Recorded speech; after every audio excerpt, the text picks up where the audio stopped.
Welcome to the Divine Counsel Worldview Podcast. In this episode, we're going to handle chapter 12 of Genesis. Hey, and as we do so, Mike, welcome back. Let's talk about the question of study Bibles. I'm going to give a quotation from John Walton's Cultural Background Study Bible to begin our chapter 12 study. And it reminded me that this is a great conversation to have among Bible students, is how does the issue of Bible translations and then Bible study Bibles come into play for people like you and I who love this as a lifestyle, if not a job. And we talk about Bible all the time, but then we probably should every now and then step back and say, what about this thing of translations and study Bibles? And do we have favorite ones? And are there better ones than others, especially when it comes to studying the Divine Counsel Worldview? So jump in there, and then I'm going to give you my opinion. So, favorite study Bible and or favorite version?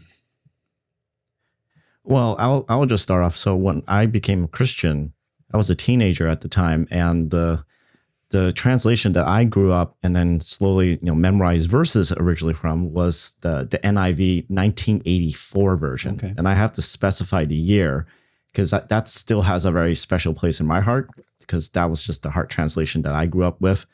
And so this Bible here in a full leather thing, it's called the Student Bible.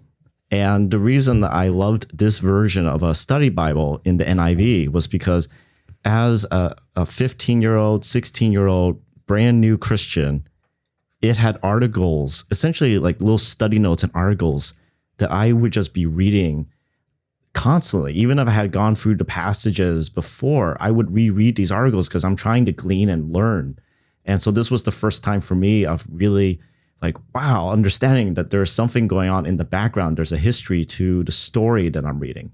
And so this still has a special place in my heart. I don't use this as often now, but it has a special place in my heart just because of the connection that this study Bible had. The more recent one that I had picked up, it's for the NIV 2010 version. If folks are kind of unsure why are there different years, it's because translations over time, they do get updated to match up with what's going on in the English speaking world. And so the English that people spoke in 1984 is not the same English that people spoke in 2010, let alone right now, 2024. And so the one that I have here, this is also NIV 2010, but this is specifically the study notes from the Faith Life Study Bible. And what's really cool about this particular Bible is Dr. Heiser was one of the scholars that commented, added footnotes, and other materials in this Bible to be able to help folks as they're reading the scriptures understand what's going on with the verses, what's going on in the background. Lexham, then? It is published by Lexham, the makers of Logos. Okay. I don't know how this particular edition came out or how it came to be, because this was released about 5 years ago. It's technically out of print from Zondervan. Oh. But this group, I guess their name is called the Guideposts. They were able to obtain, I guess, a reprinting of this NIV study Bible from Lexham. And just it's an exclusive thing for them. Okay. I had been looking for a physical version of the Faith Life Study Bible for a long time, just because it's no longer in print anymore. And so once I found this out, I just decided just to grab it. Cool. And one last one, if anything, I picked this up while I was at ETS. The translation is in the new Revised Standard Version. All right. And this is the SBL Study Bible. Yeah, so this is a lot more academic scholar notes on the translation. Got it. Well, good. Thank you. Again, we don't rehearse this, so it's fun to hear what you have done. I grew up on the old King James. My dad was a pastor of a small Baptist church. So we're going back to 1960s, and grew up in the King James, memorized it extensively. And then when I got into college, I realized the difference of versions.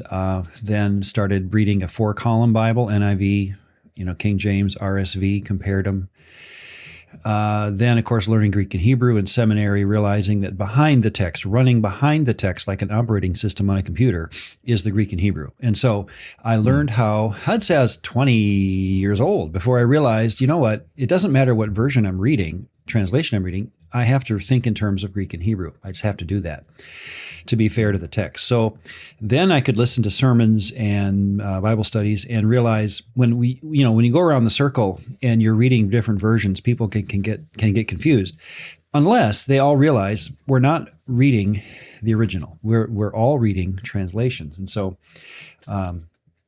from there, I would and so my translation of choice, I hope this sounds okay to say, is none. I always just think in terms of whatever you put in front of me, Good News for Modern Man or whatever you want, I'm going to read it thinking, what's the Hebrew word behind that? What's the Greek word behind it? I just always think that way. And that's not an academic thing. That's not a stodgy, uptight kind of guy way to think. That's just common sense that you're reading a translation. So always say to yourself, I wonder what the Hebrew says. And with here now comes logos and accordance that I'm familiar with using. I'm sure this is available online too. When people have asked me what online versions, free versions are helpful, I have to punt because I have never spent any time on the internet using like Blue Letter Bible and Gateway and those internet versions that are free. And I'm sure they are wonderful, so I have no complaint. But I'm so used to using Accordance and Logos that's why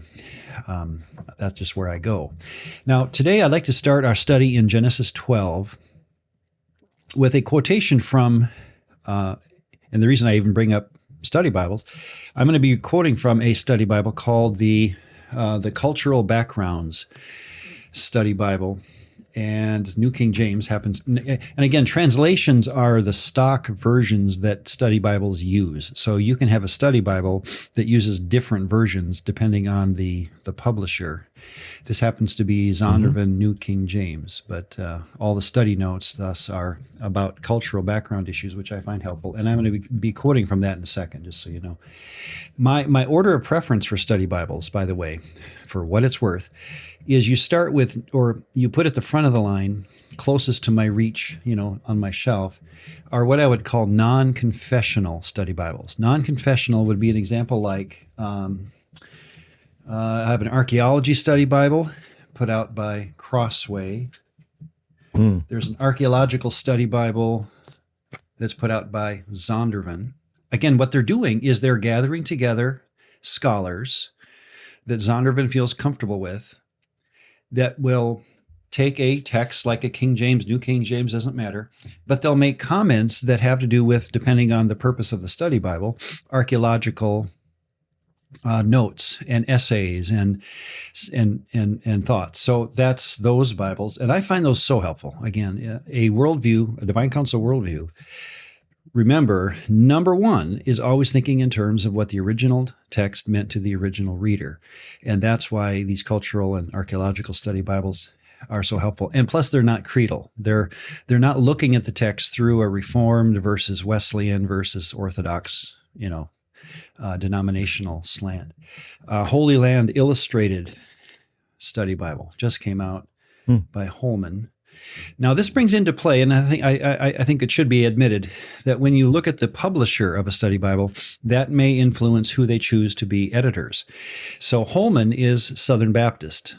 Okay, just so you know, the Holman Publishing House is Southern Baptist. That means when I look at the list of contributors, they're not all going to be Southern Baptist, but they're going to be vetted, shall we say, by a general editor who is Southern Baptist, my guess would be. And, again, I'm not complaining at all. I mean, thank God for the work that these people do. But it's just nice to know that, or it's good to do, look at the preface, look at the contributing editors, look at their backgrounds, just so you know they may be coming at things, like we all do, from a standpoint or a direction, shall we say. And it's just nice to have that in the back of your pocket when you're thinking through this. This is the book I always recommended or used in a college classroom in any Old Testament study. It's called the Jewish Study Bible put out by the Jewish Publication Society. In other words, this is Jewish, straight Jewish. There is no Christian intent within this Old Testament, or what they call the Hebrew Bible. But the study notes are fantastic. You get to hear how a Jew today thinks about the Old Testament. And that's, to me, always where you start, right? There is a Messianic study Bible that's out. It's called the Complete Jewish Study Bible. Insights for Jews and Christians. And again, Hendrickson puts it out. So this is a Christian or a Messianic Jewish slant to things, which again, very helpful to ask. So how does a Messianic Jew interpret different things? You know what? I'm not going to pull them off here, but I'm going to just mention them then. After you go through the non-creedal, non-confessional study Bibles, in my mind, in my opinion, that's when you can start, and I would buy and read and use corporate study Bibles, I'll call them. They're put out by editors, plural editors, not just one person. And so you'll have the HarperCollins Study Bible, the New Oxford Annotated Bible, the New Interpreter's Study Bible. That's put out by SBL, I believe. Yes, Society of Biblical Literature again. The NASB Study Bible. You can get all sorts of study Bibles. Here's where, again, I like the Zondervan Study Bible. Notice who this is what I do. I look at the general editor, D.A. Carson. I look at the publisher, Zondervan. And over time, you and I, Mike, you get to know how people think, right? So if I see D.A. Carson being the general editor, if he's the guy who is kind of vetting all the information finally that gets into the text, well, now I at least know why things are said the way they are, because I've gotten to know, in this case, D.A. Carson's work.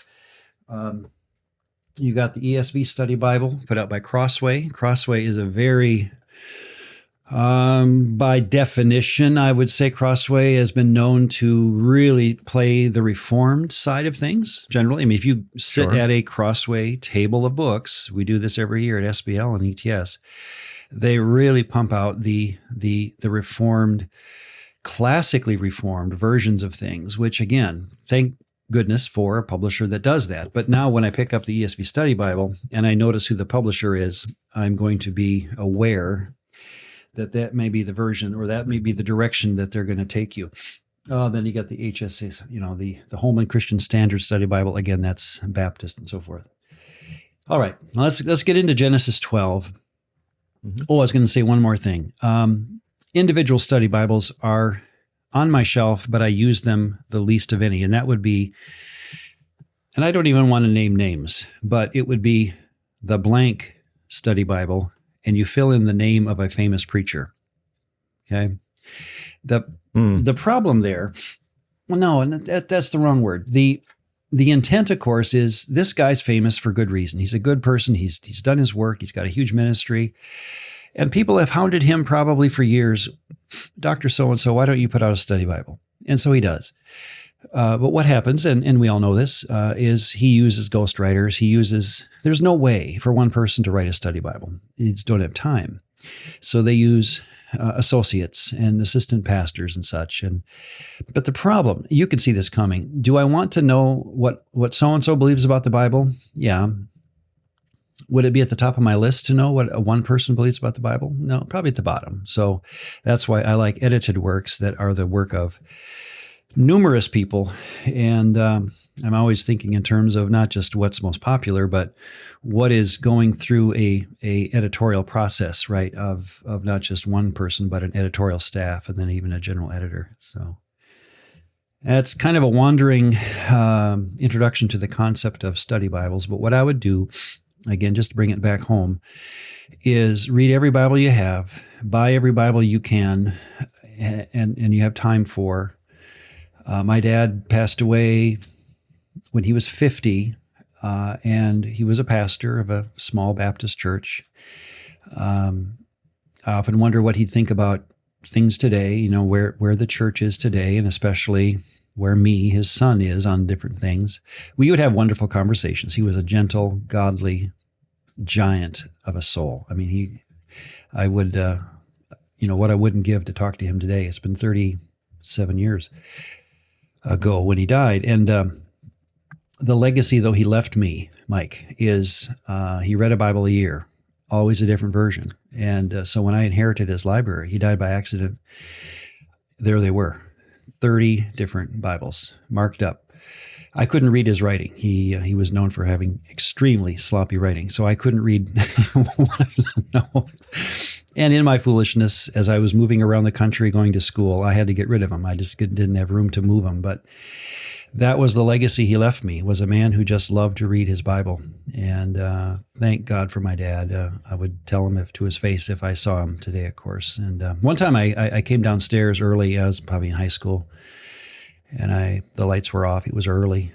And over there along the wall there by the easy chair, a light was on. I walked over and it was facing away from me. And I surprised my dad at 5 a.m. Guess what he was doing? Reading his Bible. And he never would have told me. He never would have told a soul that that's what he did as a practice. But people asked him, how do you do your Bible reading? And he says, well, I just read one a year. So what a legacy to leave his son. So hopefully he can live up to it. Let's get into Genesis 12. And what I'd like to do to start, again, picking up one of these study Bibles. This is the Cultural Backgrounds Study Bible. The general editor of the Old Testament portion is John Walton. So he's, again, a good source. Whenever you find something from Walton, he's done a lot of work, of course. I would pick it up and read it. So when I read this is probably his words. This is an essay about patriarchal religion, and it's on page 34 of this study Bible. Again, this is in background to, I hope you have your Bible open to Genesis chapter 12. Here's what Walton says. The biblical text is clear on the point that Abram comes from a family that is not monotheistic. Joshua 24, verses 2 and 14. In that story, Joshua is recalling that Abraham and Terah came from a family that, quote, worshipped other Elohim. Back to it. We must assume that he was brought up sharing the polytheistic beliefs of the ancient world. In this type of system, the gods are connected with the forces of nature and show themselves through natural phenomena. These gods do not reveal their natures or give any idea of what will bring their favor or wrath. They are worshipped by being flattered, cajoled, humored, and appeased. Manipulation is the operative term. They are gods with needs made in the image of human beings. One of the main reasons God makes a covenant with Abram is in order to reveal what he is really like, in order to correct the false view of deity that people had developed. But this is a protracted lesson taking place in stages, not all at once. There's your Genesis 12 through Matthew 25 story. The Lord, Yahweh, is not portrayed as a God whom Abraham already worshipped. It is interesting, then, that God does not give him a doctrinal statement or require rituals or issue demands when he appears to Abram. He makes an offer. Yahweh does not tell Abram that he is the only God there is. He does not ask him to stop worshiping the gods his family is worshiping. God does not tell him to get rid of his idols, nor does the gods his family is worshiping. Nor does he proclaim a coming Messiah or salvation. Instead, God says that he has something to give Abram if Abram is willing to give up some things first. It is possible that Abram first views Yahweh as a personal God who is willing to become his divine sponsor. The Lord provides for Abram and protects him while obedience and loyalty are expected in return.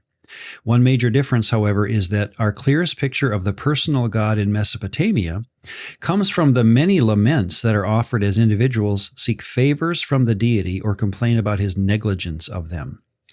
There is no hint of this in Abraham's speech toward Yahweh. Abraham maintains an elevated view of deity that is much more characteristic of the overall biblical view of deity than it is of the Mesopotamian perspective. Though we have no indication that Yahweh explained or demanded a monotheistic belief, or that Abram responded with one, it is clear that the worship of Yahweh dominated Abram's religious experience. And I will leave it at that. He goes on to talk about what happens in Genesis 12 and on, but I really like how Walton reminds us that when we come to Genesis 12:1, you have to put in, and I would do this in your Bibles, everyone, I would put in Joshua 24:2. You've got to read 24:2 first, which I think I have it ready to go. There it is, Joshua 24:1 and 2, if you're looking on. Joshua gathered all the tribes of Israel to Shechem and summoned the elders, the heads of the judges. Joshua said to the people, "Thus says the Lord, the God of Israel, long ago your fathers lived beyond the Euphrates, Terah, the father of Abraham and Nahor, and they served other gods." Verse 14, "Now therefore fear the Lord and serve him in sincerity. Put away the gods that your fathers served beyond the river." Think of this, at the end of Joshua, you have a statement made about putting away the idols that Abraham may have worshipped before he converted. Boy, does that color the story, doesn't it? That we have the problem at the end of Joshua is not behavior. The problem that, 24:15, the famous verse, "For me and my house will serve Yahweh." The context of that statement is, guys, I'm looking in your backpacks and guess what I'm finding? I've got idols of every god that the Mesopotamians worship, and they're still in your backpack. And now as we go into Canaan, well, actually, Joshua 24, they're done, right? As they are in Canaan and about to, venture into the story of the book of Judges, the problem isn't sin. I know it's, okay, generally, people talk about sin. No, the problem is idolatry and lack of worship of the right deity. So there again, I think what we've got to do to get into 12 properly is summarize Genesis 1 through 11 as a worship problem needing solution. So anything you want to add there, Mike? I know I've been talking, but. Well, I guess, Ron, would it be fair to say to put it in this another spin on what you just mentioned? Because I think for a lot of people, idolatry is a sin. Right. It's one of the sins that we can do as human beings. But the way that you're describing it and the way that we've been going about it with this, the divine counsel worldview, is that the question is not so much of like how much sin or like is it sin, but is who are you worshiping? Who are you loyal to? Who are you aligned with? Yeah. And it seems like in this case, the question is not putting away idolatry as a sin, but that idolatry is where what we would then say all other sins, other behaviors, other actions that are just wrong or evil or wicked. Yeah. That the head river source is from a place of idolatry. Yeah. I've played this game in classes with Bible intro, Old Testament book studies. I've had my students, what I did was I would say, okay, here's a list of every time the word wrath or anger of Yahweh is used in the text. And it's, forget the Hebrew word. It's the word for nostril in Hebrew. The flaring of the nostril was the illustrative way of saying anger in a Hebrew world. Mm-hmm. And so you put and I said, okay, here's, and I would do this without knowing what would happen. I just said, this is my test drive. I'm going to do it in front of you. Fine. And we would just let the computer tell us, okay, it occurs in Jeremiah 8. I don't know, the wrath of Yahweh. But the key is you've got to find wrath and Yahweh together in the same verse. So Yahweh's mad. That's the point. Now put your finger there. Now look at that verse or look at where your finger is. Look around, start making a concentric circle and go out from that finger. Do you see why God's angry? And every time this is my experience. I'm just telling you what's happened for me. Every time you get wrath in the Bible, you get an idol. You get worship. You get going after another deity. And so, thank you. That idolatry is not a sin. I know it is one, but it is not a sin. It is the reason that God will, punish his people. And I think if we want to talk in terms of final destiny of the human soul, hell, whatever it is, it's going to be a question of which deity did you worship. So we're getting aside, but to me, that's the question that we're going to solve now. So I guess we're not going aside. This is right where we are. Genesis chapter 12. How does Genesis 12 and on solve the question of human worship? Here we go. Genesis 12:1. Now the Lord said to Abram, and again, we didn't do this last time, The end of 11 gives some background. Basically, Ur of the Chaldees is where he's from. I'm not going to read it, but if you go back in the end of 11, you find out that Ur is Abraham and his family's hometown. Ur is right in the heart of, the southeastern corner of Babylon. And it's a place where Marduk is worshipped as the patron deity. It's the story of Genesis 11, 1-6, the Tower of Babel. I think it's all part of that issue of worship. So just put in your mind's eye Abraham and his family in the heart of pagan worship and the city that's known for it. And here we go, 12:1. Now the Lord had said to Abram, get out of your country, from your kindred, from your family, and from your father's house to a land I will show you. Now again, the reason that's weird is because usually you would not leave a location in order to worship your deity. If anything, your deity is attached to a physical location. That's how they thought. There were, cosmic geography means this God owns this, or at least controls this property. And if I cross the Jabbok River, we'll do this in Genesis 32. If I cross a river, I'm getting into another God's territory. When Jacob did it, I think he met a divine being that ran that other side of the Jabbok, for example. And so when we start here, and the first thing Yahweh says to this man who, again, we don't know the conversion moment, how this worked and how he even heard these words, but the shock value is that this deity asks this man, maybe on a whim, again, we don't know how the background here, but his first point is, here's the first test, as it were, get up. I want you to leave everything behind. And we find out later he's got 218 servants. I mean, this guy is rich. So to move is not a small thing for him, especially in that world when you're so tied to family, tribe, clan, and deity, right? That's all part of the same deal to them. Anything you want to add so far? Again, I'm yakking away there, Mike, but that's the opening line that really gets our attention. I mean, I think it's worthwhile that, in some sense, Genesis chapter 12 indeed is the beginning of the solution. But, even the verses slightly before Genesis 12, there's a little bit of a sense of this family that Abram is from. Mm-hmm. They had been moving around a lot already too. There was already things happening within the family. Yeah. Like one of his brothers died.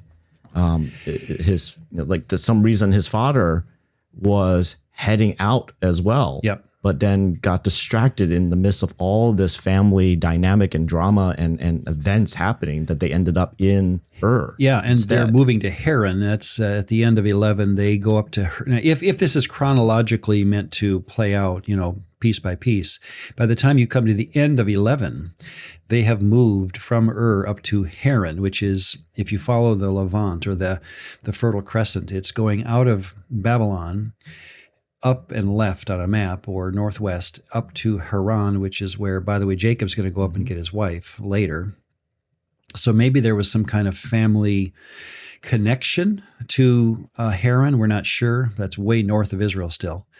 And then by the time Genesis 12 gets into middle verses, we're halfway in, like verse 8, 12:8. Now he's down in Bethel, Shechem, Ai. So it's it's a journey. Good point. And also Sarah is barren. I shouldn't have left that out. 11:30. Sarah was barren. That's not just incidental. We've got a man here who wants to be, like any man would be, a father of a large family, because your sustenance depended on a local economy. You usually ran your own economy with sons and agriculture and working the farm and so forth. So the idea for him to have a wife who did not have children, that's meant to be a blotch on the story, like, oh boy. And anyone who's gone through barrenness, there's dark nights and it's hard. And so that's meant to make the person reading this or hearing this go, wow, we've got a problem here. Yeah, and that this is, again, like another instance of like a Chekhov's gun moment where the narrator. Oh, yeah. Like the writer is not putting that there as like a random fact, but this will come back into the story in a big way. Yeah, thanks. Hang on for this. All right, verse 2. I will make you This is Yahweh talking to a man named Abram in a way. Again, I wish I could see this on video. Wouldn't that be fun? How did he know these words? I mean, in my mind's eye, I have a messenger being coming to him in some sense that, he's sitting down with him across the table, because it's going to happen in 18. Abram's going to look up and see Yahweh in some way standing in front of him. So you could probably put that kind of storyline. By the way, if you have your Bible open, everybody, turn to 16. Verse 9. I know it's in 16. Where is it first used? 7. 16:7 is the first angel in the Bible, at least the first occurrence of the word malach, which is translated as angel. 16:7. Now the malach of Yahweh found her, that's Sarah, or no, that's Hagar, by a spring of water. And he, verse 8, said, and you get this conversation. The point being that God uses agency to make his will known, and that will be a discussion. Obviously, who is the angel of Yahweh? Is that Jesus? Is that an angel in a medieval sense? There's all sorts of conversation there. For now, we don't got to go there. But I'm saying that probably you could pick up that idea of God using an agent to some degree to sit down with, knock, knock, knock on the tent flap. That's what I'm envisioning here. And he says, Abram, can you come here a second? I want to talk to you. And he says this, and God is talking through this being, however that works, to him. And now, so Abraham knows he's getting this information from a deity. I don't think he knows his name yet, by the way. Is that fair to say? That let's do this. In fact, I think that's fair. In fact, I think it's very fair. In fact, everyone, if you have a Bible, again, Genesis 14, verse 18. Melchizedek, king of Salem, brought out bread and wine. He was the priest of God Most High. He said, or he blessed him, that's Abraham, they meet, and said, blessed be Abraham of, notice it doesn't say Yahweh there, it says God Most High, possessor of heaven and earth. My guess is that Melchizedek, and I know we're getting ahead, but Melchizedek and Abram meet again in a story that is rich with meaning, and they realize they're worshiping the same deity, and they don't have a name for him. They have a title for him, the God Most High. And so they say, what? You worship him too? I thought I was the only one. And that becomes why Melchizedek, I think, is a famous individual in the Bible. He's a priest of Yahweh, who's a Gentile, obviously. He's not related to Abraham. And that's why Hebrews will pick up on this idea, and even Psalm 110. But I'm getting afield. Back to verse 2. Go ahead. Well, I think this question, has a question before in our QAs with Dr. Heiser was, like, can we ever know the names of like divine beings that were actually loyal to Yahweh? Yeah.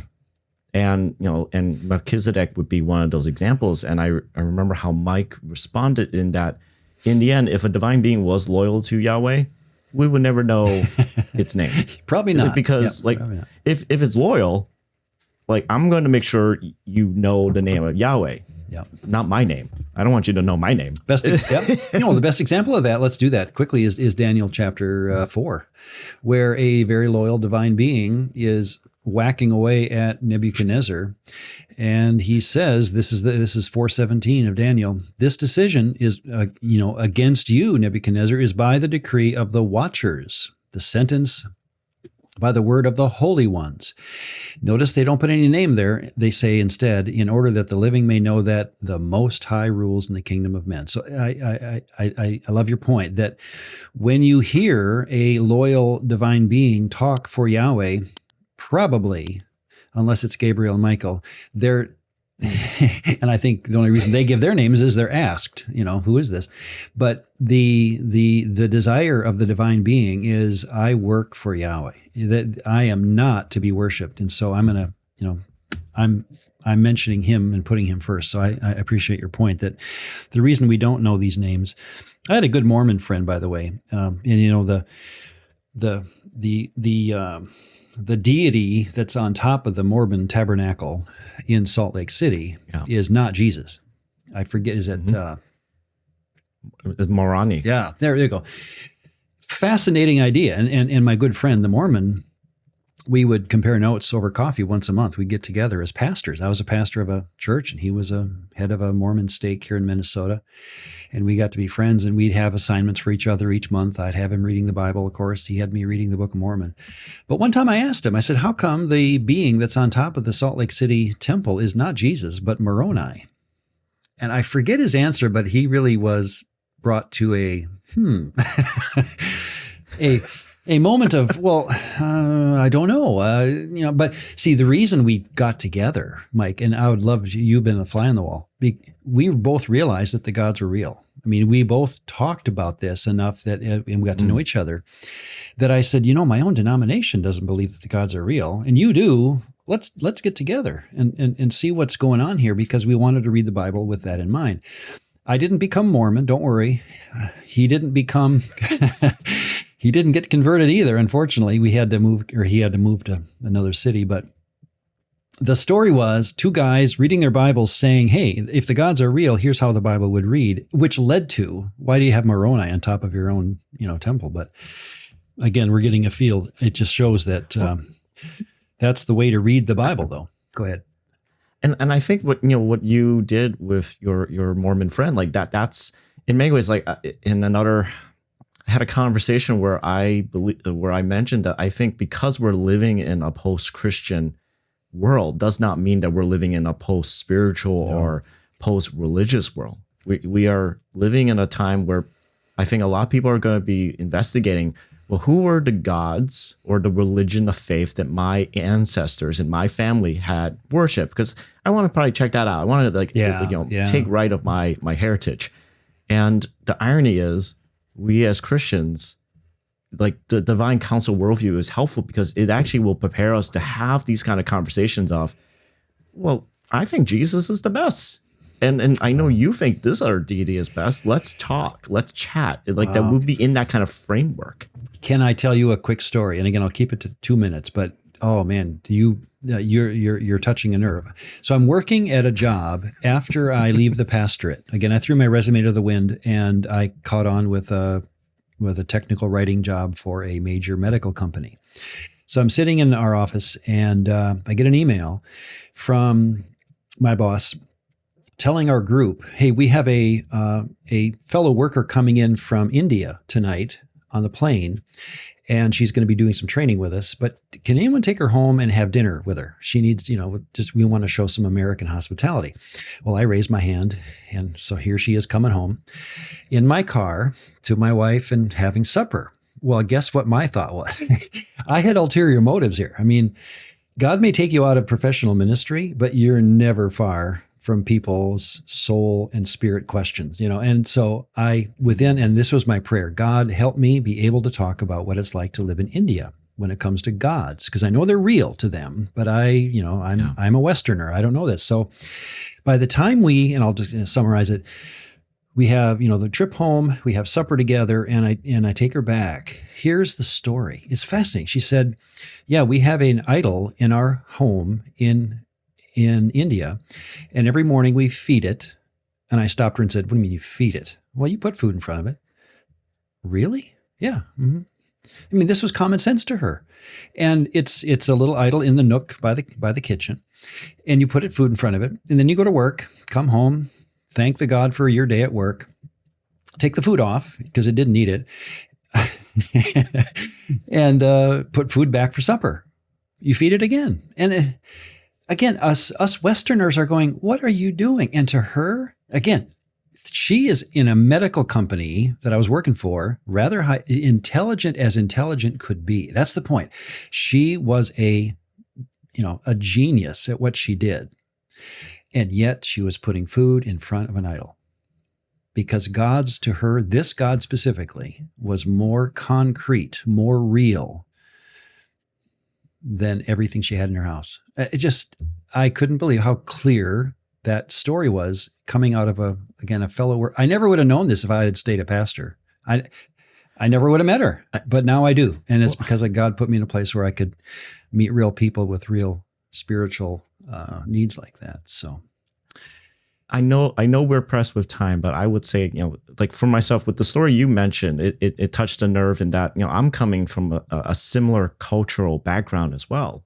And, like the times I would see my family members and other folks within the community, if, they're maybe Christian, nominally Christian, not Christian at all, but especially for loved ones that have passed on, there's a practice where the family would be encouraged to leave some sort of food in front of the tombstone or some sort of altar or a picture of your deceased loved one, because in some sense you want to provide for your deceased loved one in the afterlife to make sure that they have food to eat, they have money to spend in the afterlife. Like it's still it's still like assuming that that you need money in the afterlife and you need clothes in the afterlife, and that's our responsibility as the family here to take care of our family member who's now in the afterlife where they can't work.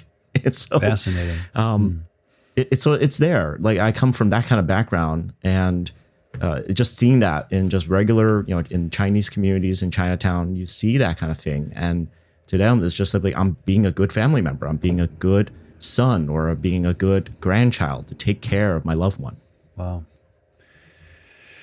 So yeah, very, very, very intelligent people are searching for spiritual meaning. It's nothing new, and it's nothing, that's the atheist of the world. And again, I have friends on that side. They think this is all myth. It's all silly. It's all ignorance, frankly. It's stupidity. If you read Michael Shermer's works, they're all, if you're stupid, you're a Christian. If you're smart, you're an atheist. That's how he comes across. I was in a debate with him once too. And that's all he did for the hour, was basically pillage the Christian idea of believing in a supernatural world as stupidity. That's all it came across as. And and my point is, I didn't want to come across the opposite, but no, don't call me stupid. But I hopefully had a better. Well, by the way, I should say, even in those debates I used to do with atheists, who got maddest at me? I would come up, or after the debates, the people coming up to me afterwards. We did this at universities and stuff like that. The people who were most angry with me were fellow Christians, because they'd come up and they say, "Why didn't you say this? And why didn't you say this?" And the atheists didn't mind because they thought I was stupid. They were being gentle. This is a stupid guy up there versus my smart guy. And I just found that fascinating. I'd go home at night and I'd say, "Hon, you know who talked to me afterwards? 9 Christians. They all were mad at me for not saying what they wanted me to say." But anyway, we're getting afield. Verse 2, "I will make you a great nation." This is now said to Abram. And notice he does use the word goy there. This is an early use of that same word where the nations, plural, in Genesis 10, are going to be known for their worship of other deities. Here comes a reverse promise. Instead of you going off to the nations and just becoming one of the many, it's a reverse idea. And this is, by the way, this comes out of the same cultural study Bible notes that I just read from. Whether Walton or whoever is writing it, he said, this is the only, and I have to take his word for it because I don't have time to study this, this is the only promise made in ancient literature of a deity telling a human that he will make him a nation-building person. This is so 12:2 is the only time, according to the study Bible notes I was reading, and I'm going to take for granted this is true because you could fact check this. This is the only time a deity makes a promise of taking one person and making him a great nation. There it is. "I will make of you a great goy, and I will bless you." Now, hang on to those words, because again, Abraham has a wife who doesn't have any children. And the greatest way to have blessing in that world was grandchildren. The more kids and grandkids you had, the more blessed you were. That's their model. We sometimes think that way today. I understand that. That certainly was the way they thought of it. You had to have a brood. And for God to say, "I will bless you," the first thing Abraham would have done is look down and say, "But I've got nothing to give you." So that's where he was coming from. "I will make your name great." Notice 7, where those people wanted to make their name great. The reason we can say that wasn't the sin that God was angry about is because God's going to turn around and make this man great. So having a great name is not a problem. It's, again, which God gives you that great name, so that you will be a blessing. Now, and again, the famous words that we could just relish in so many directions, right? I put a note next to 12:2, Isaiah 44:3, far down the biblical story. I will pour water on him who is thirsty, and floods on the dry ground. I will pour my spirit on your descendants, and my blessing upon your family. The idea of God keeping this promise going will be the theme of all that material that we're not going to helicopter over, but we're going to work through, is that God is going to keep his promise that a man will become the progenitor of a nation, a family. And that family will be the ones to ultimately get the promise of the Spirit and all that kind of stuff that we know is going to happen, which Mike, I often see this and I think, am I willing to do what Abraham is going to do? And that is to become loyal to a deity, even though I may never see the blessing. It might be my grandchildren who don't even know me that get that blessing.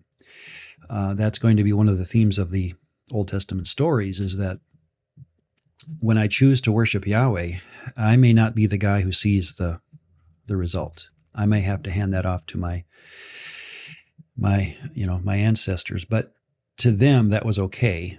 And I would say that's how it should be for us as well. So anything, by the way, before I go on, anything you want to add? No, I think that point about that Abram, because we know, actually, the most irony is this is like fast forwarding through the story quick, but the only ever piece of land that Abram technically owned was Sarah's grave. I was just going to say, his wife's grave will be the first thing he buys. The only thing he buys will be his wife's grave. Yeah.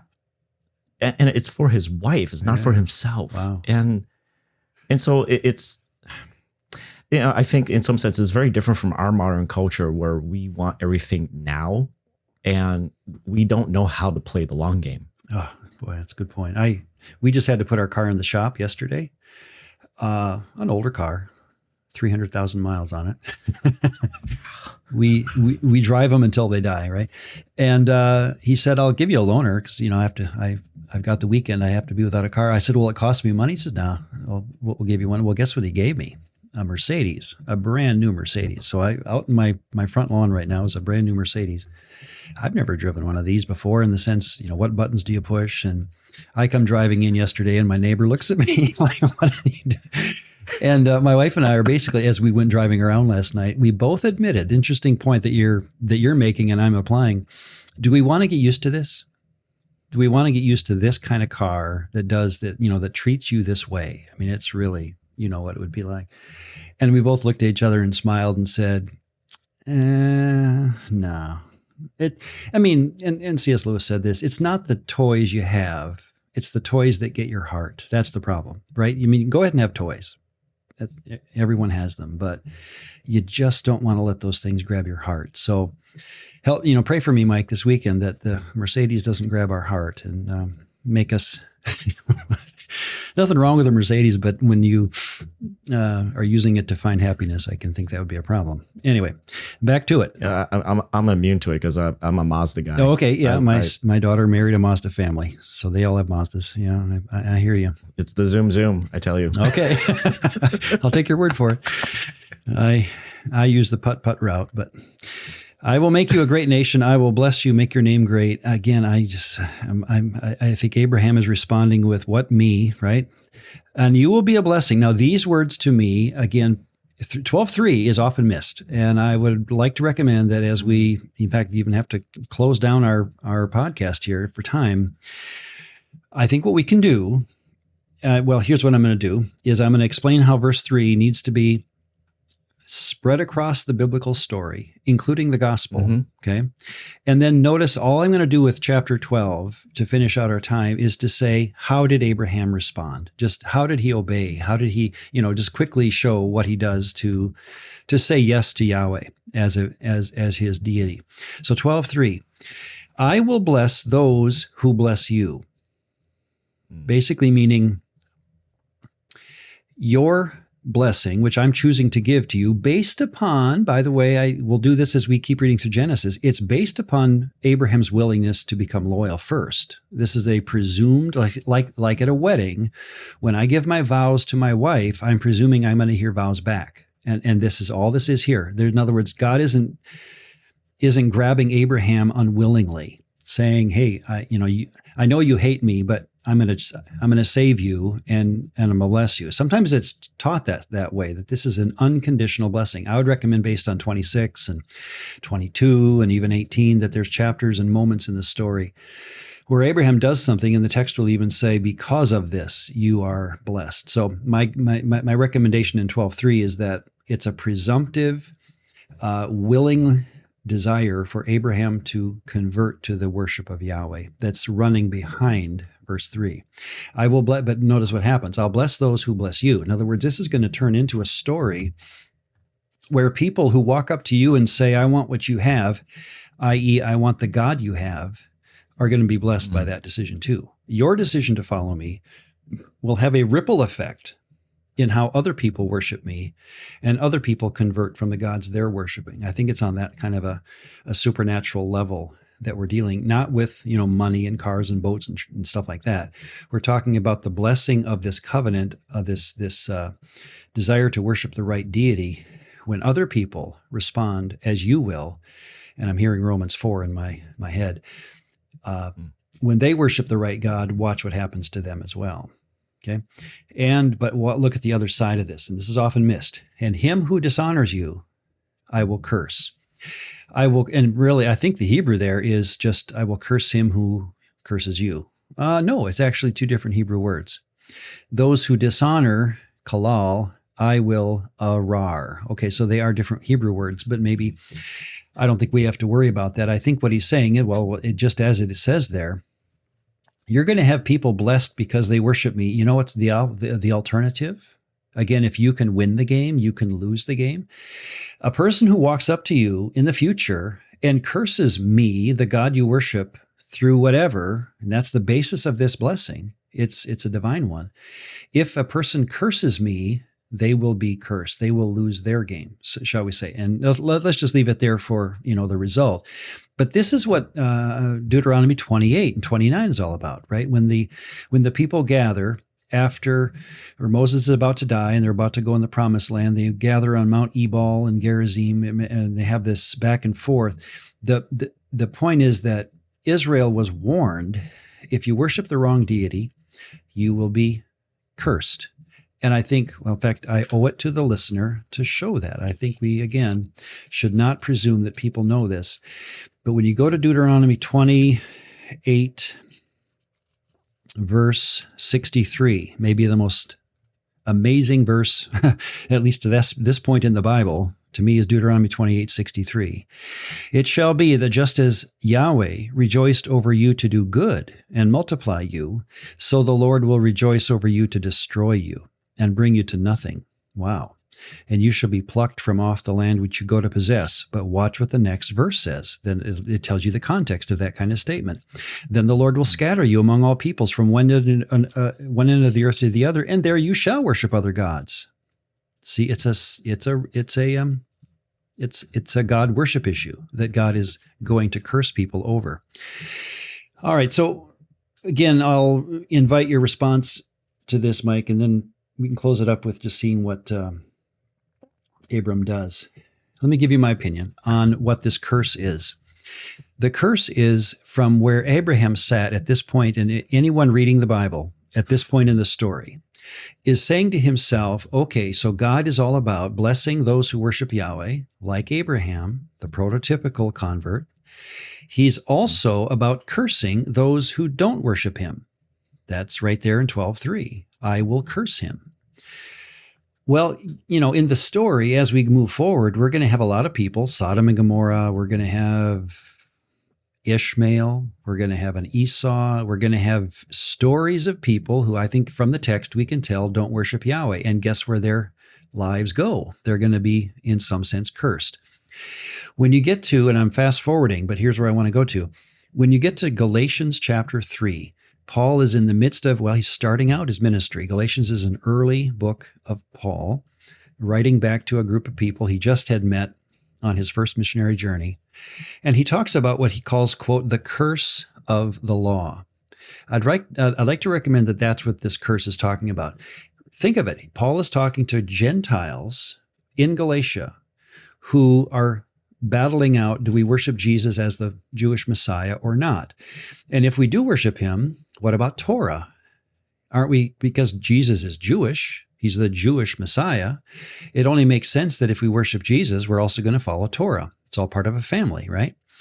And Paul is saying, well, the problem is you've got the curse of the law. And here's what I think Paul meant by that in 3:14 or so, 3:11, in Galatians 3:11. If I'm a Gentile hearing about a curse of Torah, I think my mind would go back to this point right here, that if I'm not part of the Abrahamic family worshiping the deity that Abraham worshiped, I'm by definition a cursed individual. That's how this will play out, and that's how the Psalms will sound. Talk about Psalms of imprecation. It's always those other people out there.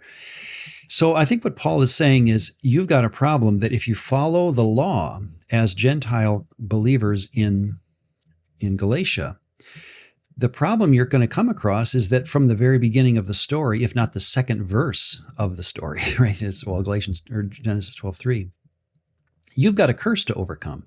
And that curse not only has a long history, it runs right up to the story of Galatians itself. And so my point is that the curse is going to be something that Peter's going to deal with Cornelius. It's going to be something that John 4, when Jesus meets the Samaritan woman's about. It's going to be any kind of a Jew-Gentile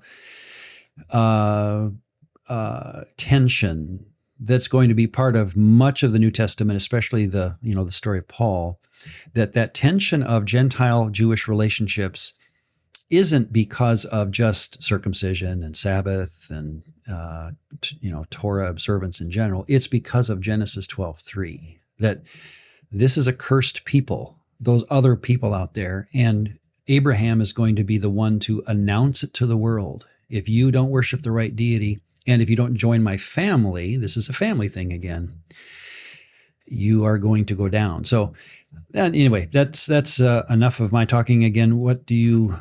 And again, I just dropped that on you. We didn't practice this one, so maybe it's not fair, but any thoughts? Well, I think that's actually the first time I've ever heard of that kind of connection to Galatians. And I think, I was actually kind of thinking to borrow a phrase that Tim Mackey likes to say, I will probably need to make another cup of tea, or in my case, coffee, and sit back and just ponder. Fair enough. On that. I tried this out, by the way. I do. Yeah, at a conference. It was on Galatians 3:11. The Curse of the Law was the name of the paper a guy was doing at ETS, and he went through the 7 or 8 different options for the Curse of the Law. And I didn't hear this one, so I raised my hand at the end and I said, "Could it be that and I'm just curious because I'm just reading the text. I wasn't doing any study on it. I just said, if in my mind, if I'm a Gentile, the Curse of the Law is Galatians 12:3 or Genesis 12:3." And so to be fair to you, Mike, that's what this guy said. He said, I don't know, I've never heard of that before. And he kind of said, well, it's not one of the options, so let's not worry about it. But to me, yeah. So I dumped it on you. I dumped it on him, and I shouldn't. Anyway, go ahead. I think that is something to just kind of ponder a little bit more. I do. What it does though to touch upon is, I'm still reading through Peter Gentry's Biblical Studies book. And in his second article, he has a fascinating article that it digs into the book of Isaiah, the latter portion. Mm-hmm. And he points out that there seems to be a moment where the name Israel is expanded beyond ethnic Israel. Late Isaiah. Good point. Yeah. And that there is some indication that, because there's a line of a person returning to the Lord, and they will tattoo on themselves to the Lord, to Yahweh. Mm-hmm. But then he points out in the instructions or the Torah, they're not supposed to tattoo themselves as sounds like a Gentile doing it. Yeah. So then who are these people who are tattooing? Yeah. It's could it be Gentiles? And so it was just this kind of this playing, playground idea of, is this one of the first moments where we're seeing Israel, the name Israel, that's normally associated ethnically with the people of Israel ethnically is being expanded out to now start incorporating Gentiles. And in some sense, almost Israel becoming a synonym for the people of God. Well, that's Galatians and that it could 10, just isn't be it? The God of, or the Israel of God. It's a statement in Galatians, end of Galatians, the Israel of God. It's like, there you go, that Isaiah is being pulled out, or Paul is pulling out of Isaiah an idea that he then drops into the New Testament, and you only get it once, but once is enough. The Israel of God is now Gentile and Jew together. So yeah, thank you. That's your great connection. Yeah. And the thing with Gentry I love is that he pointed out is like, especially since they're that tattooed, they're still Gentile. And there isn't like they had to become Jewish, but that they are still Gentile. The other thing, if anything, I could mention is that this verse actually for me does have a personal significance of verse 3. Yeah. Years ago, as still a young Christian, my church was a non-denominational Chinese heritage church. And yet it was very focused on missions and evangelism. And they had this campaign that they still care about a lot, the 1040 window, going out to the world to share the gospel. And Pastor Tom, one of the pastors at my church, what I grew up in, he proposed this idea of we need to be, as Christians, a blessing to the nations, to be that just like Abraham was blessed, he was blessed so that he ultimately, his family would be a blessing to the nations. Yeah. And I still carry that in me, that the gospel going out to bless and to tell the other families of the earth. That's one of the things we are supposed to be doing. I love that. You're going out to spread the solution, not solve a problem. Yeah. That's why I personally walked away from the Reformed tradition, to be honest with the audience. I had to walk away when I was realizing we kept the problem front and center. Every sermon was about how sinful people are, how depraved, and that God needs to solve that. And I don't hear that in the New Testament. I hear that we need to spread the solution, not solve a problem. And that's what I hear you saying about your family, or your church. Yeah. Yeah. So thank you. Let's close it up with this then. And we didn't handle 12, but well, it's a narrative, and a divine counsel worldview doesn't have to talk about every piece of the narrative, right? So let's just sum it up. The question coming out of verse 3 would be, can God bless the world through a refugee? Can God take a man who owns nothing, who doesn't have any children, whose wife is barren, and bless the entire world? That's incredible, right? You have to close your eyes in disbelief after 12:3. Well, the answer now comes through the start of the story. Abraham went, verse 4, as God told him. You get that sense he's converted to the worship of another deity. He's 75. He leaves. I'm just going to hurry up through verse 7. The Lord appeared to Abram again somehow. I don't know if an agent or an angel or something walked up to him. To your offspring I will give this land. Now he has arrived at the Oak of Moreh in Canaan, down there in central Israel. And look at 7. This is always missed. I've never heard a sermon on this, and to me, this is the issue. So he, Abraham, built there an altar to which deity? If you just say the Lord, that's too vanilla. It's too generic. Yahweh. You've got to put the name Yahweh right there. So he built an altar to Yahweh, who had appeared to him. In other words, the text is telling you which God he worshiped. It's not saying, he's following Levitical laws. He's, putting together an altar to substitute for his sinfulness. There's nothing here about sin, nothing about salvation, nothing about a Messiah. I'm sorry, there isn't. It's just the statement, Abraham looked up into the heavens, and with options in front of him, he's in Canaan. Remember Genesis 10:10? He's living among options that are beautiful to worship. That's why they'll be told later, don't ask how to worship them. I think the worship patterns of the Canaanites were delectable, beautiful, and I don't know how to describe it except to say very tempting. So in that setting, he puts some stones together. He's not sacrificing for his sins. He's doing it out of simple, I think, cultural norm at this point is to throw together some stones, put a lamb on top of it, and simply, if I was walking by, my only question would be to this man who I don't know, which deity? And he would say, now the text supplies Yahweh, but we don't know his name yet, so the text is supplying that retroactively. From what we know, Abraham would have said, the God Most High, El Elyon.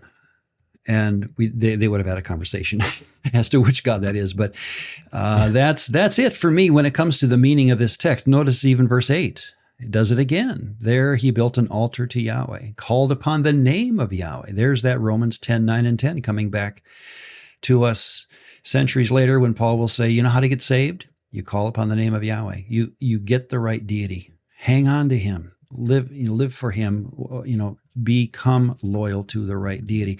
And that to me is what's screaming out of this text. Now, you have the story, then he goes down to Egypt and the Pharaoh wants to take his wife and even does, and he lies. If anything, the end of chapter 12 is saying, don't think Abraham's a perfect person. We're not talking about behavior. That's not what the story's about.